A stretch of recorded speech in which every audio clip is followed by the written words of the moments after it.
샬롬. 오늘도 주님의 은혜와 평강이 여러분과 함께하기를 축원합니다. 오늘도 주님과 동행하고 말씀을 묵상하고 말씀대로 살아가는 귀한 하루가 되시기를 주의 이름으로 간절히 축원합니다. 오늘 아침 하나님께서 우리에게 허락해 주신 말씀은 사사기 1장 1절에서 10절 말씀입니다. 여호수아가 죽은 뒤에 이스라엘 자손이 주님께 여쭈었다. 우리 가운데 어느 지파가 먼저 올라가서 가나안 사람과 싸워야 합니까? 주님께서 대답하셨다. 유다 지파가 먼저 올라가거라. 내가 그 땅을 유다 지파의 손에 넘겨주었다. 그때에 유다 지파 사람들이 자기들의 동기인 시므온 지파 사람들에게 제안하였다. 우리와 함께 우리의 몫으로 정해진 땅으로 올라가서 가나안 사람을 치자. 그러면 우리도 너희 몫으로 정해진 땅으로 함께 싸우러 올라가겠다. 그리하여 시므온 지파가 유다 지파와 함께 진군하였다. 유다 지파가 싸우러 올라갈 때 주님께서 가나안 사람과 브리스 사람을 그들의 손에 넘겨주셨으므로 그들은 베색에서 10,000명이나 무찔렀다. 그곳 베색에서 그들은 아도니베색을 만나서 그와 싸워 가나안 사람과 브리스 사람을 무찔렀다.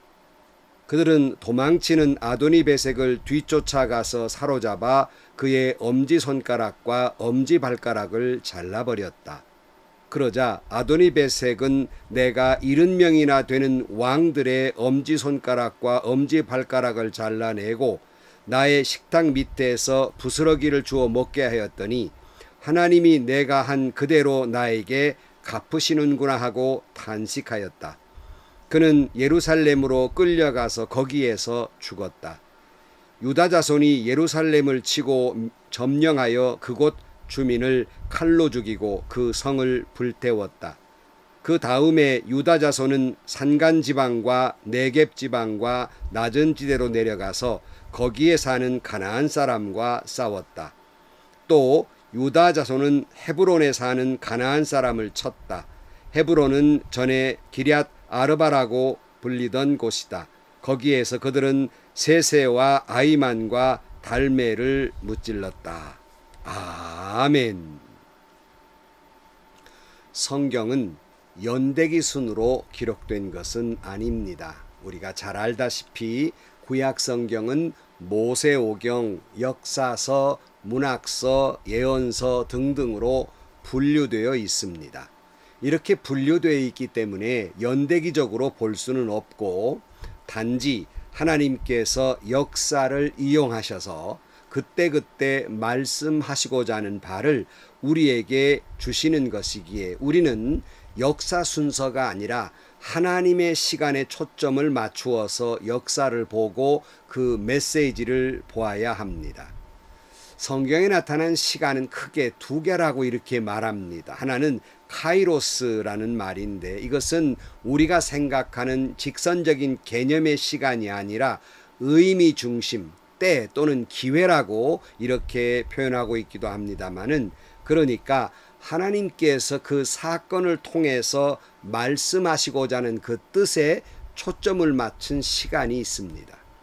그런가 하면 크노시스라는 시간이 있는데 이것은 우리가 일반적으로 아는 직선의 시간입니다. 우리가 매일매일 붙잡혀 살고 바쁘게 살아가는 그 시간, 연대기를 사용하고 달력을 사용하고 시계를 사용하고 시간표를 사용하는 그러한 시간을 말합니다. 이 두 가지 시간 속에서 지혜로운 사람이라고 하는 건 우리의 이와 같은 직선 크노시스의 시간 속에서 카이로스, 하나님이 뜻하는 것을 동시에 살아가는 것, 이것이 지혜로운 사람이라고 말할 수 있습니다. 그러니까 다시 말씀드려서 그때그때 하나님께서 무엇을 말씀하시는지 무엇을 하시고자 하시는지 그 뜻을 깨달으면서 늘 하나님과 동행하면서 그 시간을 살아가는 사람, 이것을 지혜로운 사람이라 할 수 있겠습니다. 오늘 또 하나님께서 우리에게 직선의 시간, 주어진 시간 속에서 하나님께서 뜻하시는 것, 하나님의 뜻을 이루어가는 그러한 지혜로운 그리스도인의 삶을 살게 되기를 주의 이름으로 축원합니다. 그래서 성경은 이게 연대기로 기록되지 않은 이유는 여기에 있는 거예요. 요즘 물론 연대기 성경이 나오고 있기는 합니다만은 성경의 본래 뜻은 그렇다 할 수 있습니다.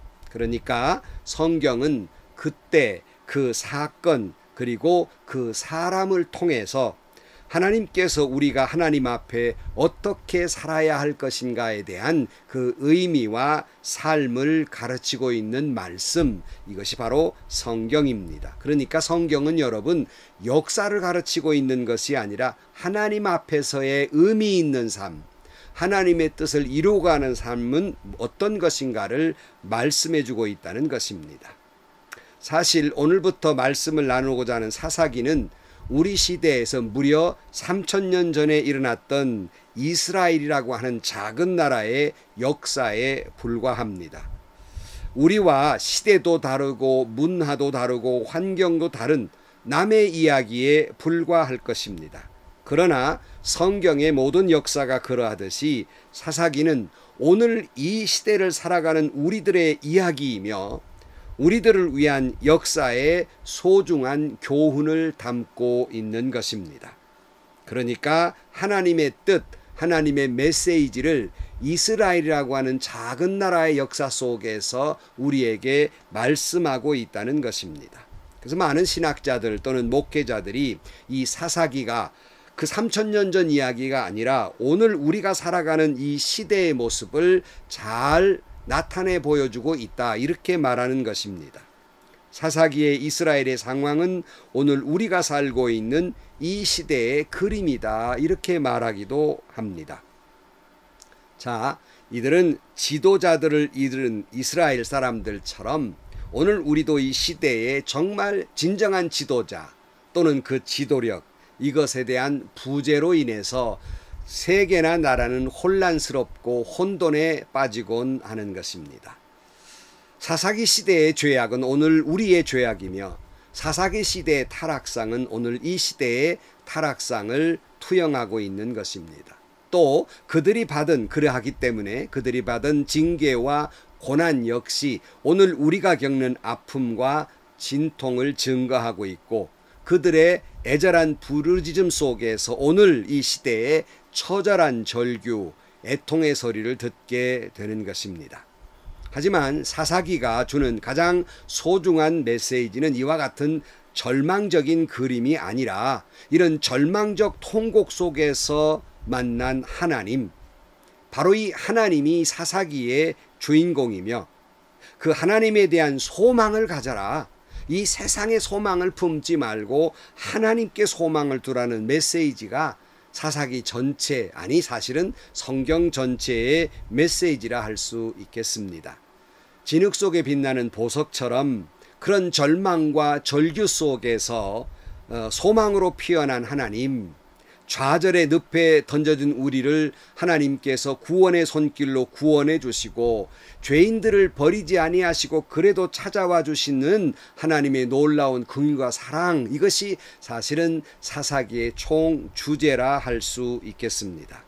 바라기는 이 사사기의 말씀을 우리가 같이 보면서 이스라엘의 단순한 역사가 아닌 오늘 이 시대에 우리의 삶의 현장에 들려주시는 현실적인 교훈의 메시지, 하나님의 그 음성을 듣는 귀한 시간이 되기를 축복합니다. 이 말씀 속에서 하나님이 우리 시대에 주시고자 하는 하나님의 사랑, 구원의 메시지, 소망의 말씀을 듣게 되기를 주의 이름으로 축원합니다.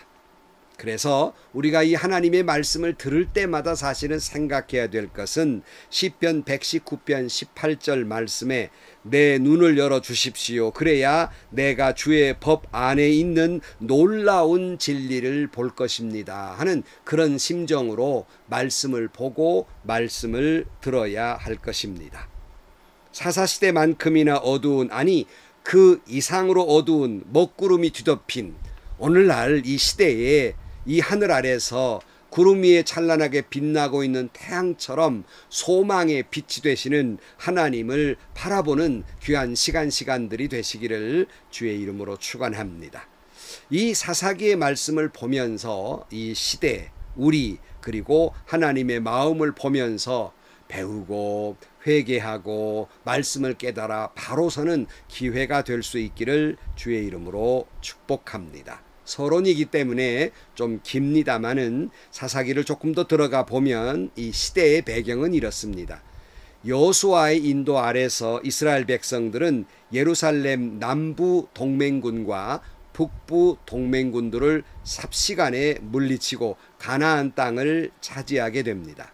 그러나 사실은 실질적으로 하나님께서 쫓아내기로 작정하신 가나안 땅의 거류민들을 다 쫓아낸 것은 아닙니다.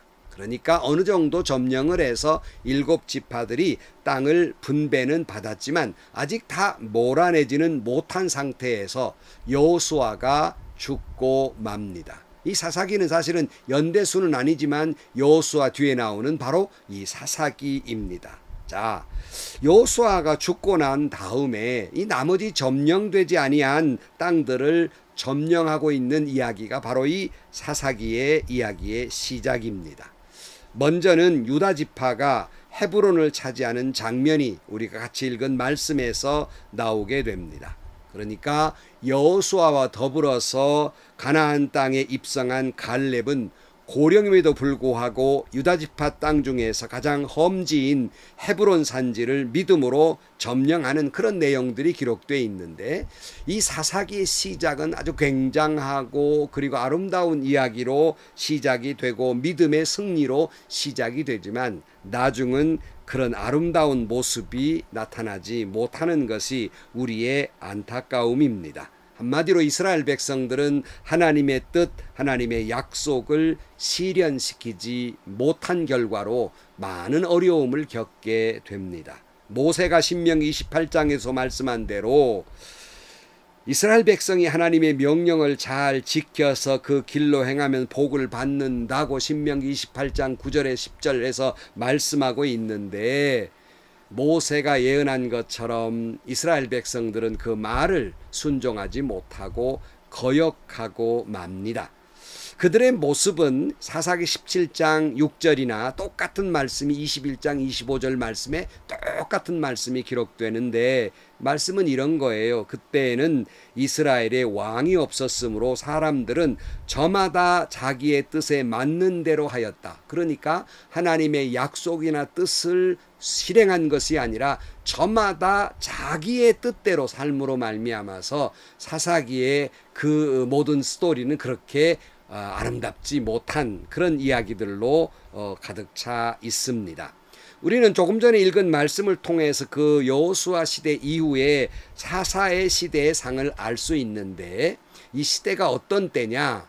지도자가 있는 때도 아니고 왕이 있는 때도 아니고 사사의 시대였습니다. 그러니까 하나님은 아브라함, 모세, 여호수아로 이어지는 지도자 이후에 다시는 그 지도자를 세우지 아니하십니다. 이제 가나안 땅에 정착해서 강력한 왕국을 이루어야 할 때 하나님이 왕을 세우지 아니했단 말이에요. 그만한 인물이 없었을까? 그만한 사람이 없어서 하나님은 왕을 세우지 않았을까? 그것이 아니라 하나님은 이제 선민으로서 가나안 땅에 들어간 순간부터 하나님이 직접 통치하시기를 원하신 거예요. 하나님이 왕이 되시기를 원하신 것이라는 말이에요. 이걸 우리는 신정주의라고 말하는데요. 신정주의 나라를 원하셨습니다. 이스라엘 백성들이 스스로 하나님을 경외하고 하나님만을 의지하고 하나님만을 왕 삼고 하나님만을 섬기며 그렇게 하나님 뜻 안에서 살기를 원했지만, 이스라엘 사람들은 하나님의 마음을 알지 못하고 하나님의 중심으로 살기보다는 자기 중심, 세상 중심으로 살아가게 되고, 이 때문에 번번이 이들은 하나님의 진노를 받고 이방인 손에 붙이게 돼서 많은 어려움을 겪게 됩니다. 이것이 무려 300년 이상, 305년 이상의 이러한 악순환이 반복이 됩니다. 그러면 또 그들이 또 회개하고 하나님이 사사를 세우셔서 이제 그들을 구원하게 되는데, 여기서 우리는 사사가 무슨 일을 했는가를 짐작해 볼 수 있는데요. 사사는 리더, 지도자도 아니고 몇 가지 그 사사들이 그때마다 한 일이 있는데, 첫째는 군사 지도자로서의 역할을 합니다. 그러니까 이스라엘 백성들이 어려움을 처했을 때 그때그때마다 합당한 사사를 세워서 전쟁에 나가서 이방인들과 싸우는 역할을 했던 것이 사사의 한 종류이고, 또 하나는 이들은 재판관의 역할을 하기도 합니다. 전쟁 시에는 군사 지도자였지만 평화로운 시에는 이스라엘 백성들을 다스리고 문제를 해결해 주는 재판관 역할을 했어요. 그가 왕이 아닙니다. 세 번째로는 신앙 지도자들로 역할을 합니다. 그러니까 대부분 이스라엘 사람들이 이방 사람들로부터 어려움을 당한 것은 하나님을 잘 섬기지 못하고 제 뜻대로 살았기 때문에 어려움을 겪었고, 시련을 통해서 다시 한번 하나님 앞으로 돌아왔을 때 사사들은 그들의 믿음을 지도하는 신앙의 지도자 역할을 했다는 것입니다. 이것이 보통 사사에 했던 그런 일이라 할 수 있겠습니다. 우리는 이 사사기를 통해서 이 시대에 펼쳐지는 모습을 보면서 우리의 모습을 투영해 보고 다시 한번 겸손하게 하나님 앞에서 진실하게 서는 기회가 되어야 할 것입니다. 자, 여러분, 하나님께서 이스라엘 백성들의 왕이 되시기를 원하셨다고 말씀드렸는데, 지금도 마찬가지, 하나님은 지금도 우리의 왕이 되시기를 원하십니다. 하나님은 여러분의 가장 높으신 왕이 되고 여러분을 직접 통치하시기를 원하시며, 우리의 입술로서 하나님은 나의 왕, 나의 하나님이라고 찬양을 부르며 하나님만을 섬기기를 원하십니다.